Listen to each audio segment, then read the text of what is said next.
शादीशुदा लोगों के लिए एक बड़ी सीख। पति ने पत्नी को किसी बात पर 3 थप्पड़ जड़ दिए। पत्नी ने इसके जवाब में अपना सैंडल पति की तरफ फेंका।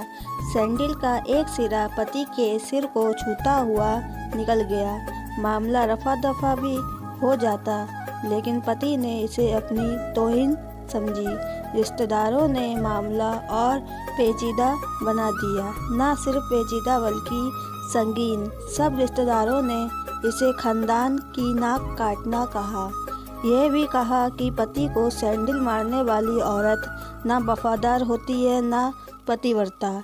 इसे घर में रखना अपने शरीर में मियादी बुखार पालने जैसा है। कुछ रिश्तेदारों ने यह भी पश्चाताप जाहिर किया कि ऐसी औरतों का भ्रूण ही समाप्त कर देना चाहिए। बुरी बातें चक्रवृद्धि ब्याज की तरह बढ़ती हैं, सो दोनों तरफ खूब आरोप उछाले गए। ऐसा लगता था जैसे दोनों पक्षों के लोग आरोपों का वॉलीबॉल खेल रहे हैं। लड़के ने लड़की के बारे में और लड़के ने लड़के के बारे में कई असुविधाजनक बातें कही। मुकदमा दर्ज कराया गया।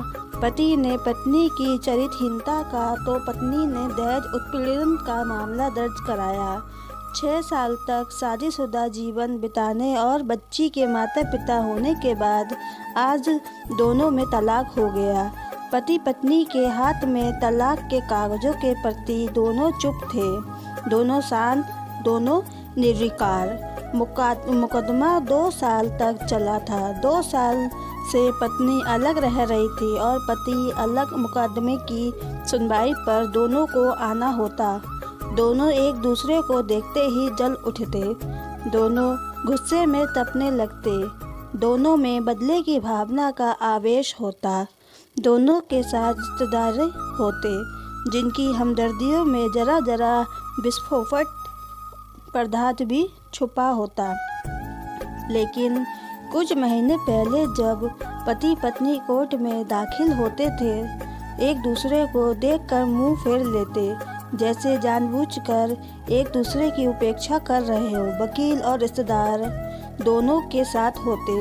दोनों को अच्छा खासा सबक सिखाया जाता कि उन्हें क्या कहना है। दोनों वही कहते। कई बार दोनों के वक्तव्य बदलने लगते। वो फिर संभल जाते। अंत में वही हुआ जो सब चाहते हैं, यानी तलाक। पहले रिश्तेदारों की फौज साथ होती थी, आज थोड़े से रिश्तेदार साथ थे। दोनों तरफ के रिश्तेदार खुश थे, वकील खुश थे, माता पिता भी खुश थे। तलाकशुदा पत्नी चुप थी और पति खामोश था। यह महज इत्तेफाक ही था कि दोनों पक्षों के रिश्तेदार एक ही टी स्टॉल पर बैठे थे, कोल्ड ड्रिंक्स लिया। यह भी महज इत्तेफाक ही था कि तलाकशुदा पति पत्नी एक ही मेज के आमने सामने जा बैठे, लकड़ी की बेंच और वो दोनों। कंग्रेचुलेशन, आप जो चाहते हैं थे वही हुआ। स्त्री ने कहा, तुम्हें भी बधाई, तुमने भी तो तलाक देकर जीत हासिल की। पुरुष बोला, तलाक क्या जीत का प्रतीक होता है? स्त्री ने पूछा, तुम बताओ। पुरुष के पूछने पर स्त्री ने जवाब नहीं दिया। वो चुपचाप बैठी रही और फिर बोली, तुमने मुझे चरित्रहीन कहा था। अच्छा हुआ अब तुम्हारा चरित्रहीन स्त्री से पीछा छूटा। वो मेरी गलती थी, मुझे ऐसा नहीं करना चाहिए था। पुरुष बोला, मैंने बहुत मानसिक तनाव झेला है। स्त्री की आवाज़ सपाट थी, न दुख न गुस्सा।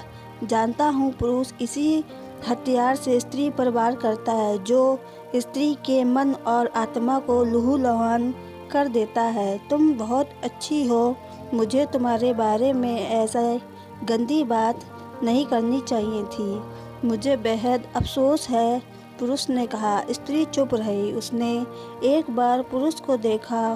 कुछ पल चुप रहने के बाद पुरुष ने गहरी सांस ली और कहा, तुमने भी तो मुझे दहेज क्या लोभी कहा था, गलत कहा था। पुरुष की ओर देखती हुई स्त्री बोली। स्त्री कुछ देर चुप रही, फिर बोली, मैं कोई और आरोप लगाती, लेकिन मैं नहीं। प्लास्टिक के कप में चाय आ गई। स्त्री ने चाय उठाई। चाय जरी सी छलकी। गर्म चाय स्त्री के हाथ पर गिरी। रस्सी की आवाज़ निकली।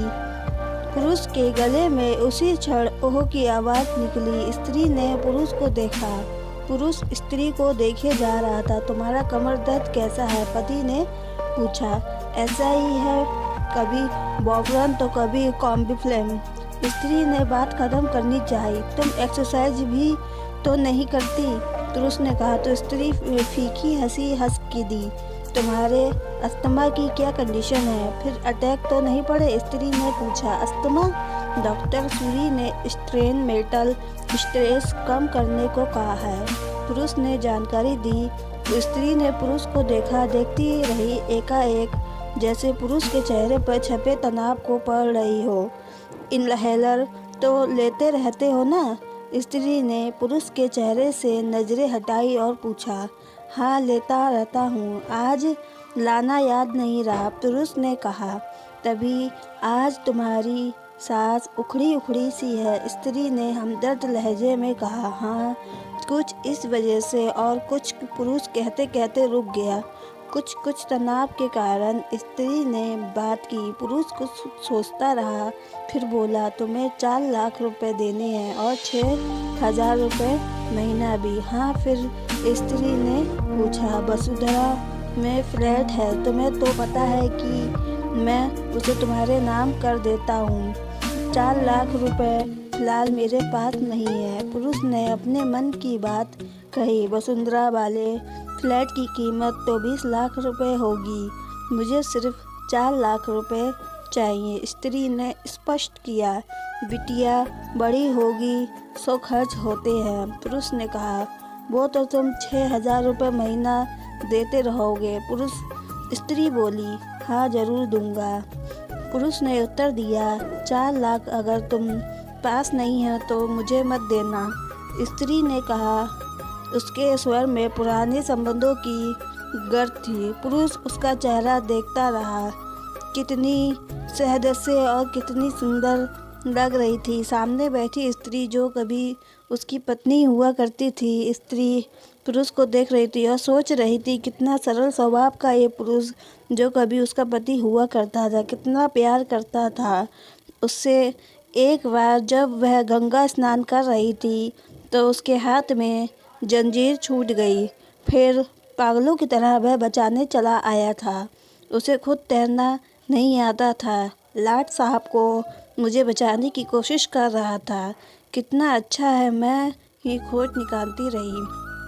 पुरुष एकटक स्त्री को देख रहा था और सोच रहा था, कितना ध्यान रखती थी। स्टीम के लिए पानी उबालकर जग में डाल देती, इसके लिए हमेशा इनहेलर खरीद के लाती। सेरेटाइड एक्यूमर बहुत महंगा था, हर महीने कंजूसी करती, पैसे बचाती और एक्यूहेलर खरीद लाती। दूसरों की बीमारी की कौन परवाह करता है, ये करती थी परवाह, कभी जाहिर भी नहीं होने देती थी। इतनी संवेदना थी इसमें। मैं अपनी मर्दानगी के नशे में रहा। कहा जो मैं इसके जज्बे को समझ पाता। दोनों चुप थे, बेहद चुप थे। दुनिया भर की आवाज़ें से मुक्त होकर खामोश दोनों भीगी आंखों से एक दूसरे को देखते रहे। मुझे एक बात कहानी है, पुरुष की आवाज़ में झिझक थी। कहो, स्त्री ने सजल आंखों से उसे देखा। डरता हूँ, पुरुष ने कहा। डरो मत, हो सकता है तुम्हारी बात मेरे मन की बात हो, स्त्री ने कहा। तुम बहुत याद आती रही, पुरुष बोला। तुम भी, स्त्री ने कहा। मैं तुम्हें अब भी प्रेम करता हूँ, पुरुष बोला। मैं भी, स्त्री ने कहा। दोनों की आंखें कुछ ज़्यादा ही सजल हो गई थी। दोनों की आवाज़ जज्बाती और चेहरे मासूम। क्या हम दोनों जीवन को नया मोड़ नहीं दे सकते, पुरुष ने पूछा। कौन सा मोड़, स्त्री ने सवाल किया। हम फिर से साथ साथ रहने लगे, एक साथ पति पत्नी बनकर, बहुत अच्छे दोस्त बनकर, पुरुष ने प्रति उत्तर में कहा। ये पेपर, स्त्री ने पूछा, फाड़ देते हैं, पुरुष ने ये कहते हुए अपने हाथ से तलाक के कागजात फाड़ दिए। फिर स्त्री ने भी वही किया। दोनों उठ खड़े हुए, एक दूसरे के हाथ में हाथ डालकर मुस्कुराए। दोनों पक्षों के रिश्तेदार हैरान परेशान थे। दोनों पति पत्नी हाथ में हाथ डालने घर की तरफ बढ़ चले। घर जो सिर्फ और सिर्फ पति पत्नी का था। दोस्तों, पति पत्नी में प्यार और टकरार एक ही सिक्के के दो पहलू है। और अंत में सिर्फ वही कहूँगा कि जरी सी बात पर कोई ऐसा फैसला ना ले आपको ज़िंदगी भर अफसोस हो। दोस्तों, कहानी कैसी लगी कमेंट करके ज़रूर बताइएगा। कहानी पसंद आई तो वीडियो को लाइक और शेयर करें और चैनल को सब्सक्राइब करें। वीडियो को पूरा देखने के लिए आपका बहुत बहुत धन्यवाद।